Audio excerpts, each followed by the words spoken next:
There's the maple tree we took down and the big cedar tree. Neighbors over there, my dad's neighbors over there mowing his lawn. And they're wanting a lot more sunlight through there, so that's why we're taking all these trees down. Plus my dad is wanting to get a good store of firewood up. He's getting a little older and wants to make sure he's got probably 10-year supply of firewood, so he's going to go out and cut it. Anyhow, that's what we did today.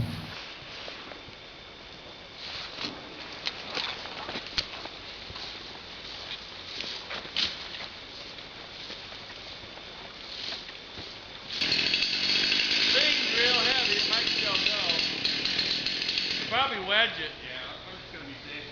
Yeah, but it's all swampy. There it goes.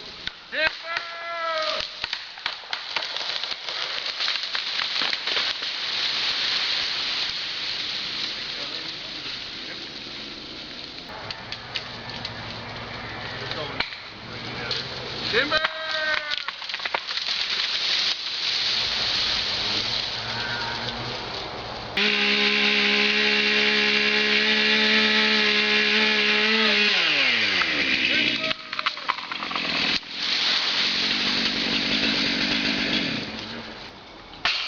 Okay, it's gonna go timber!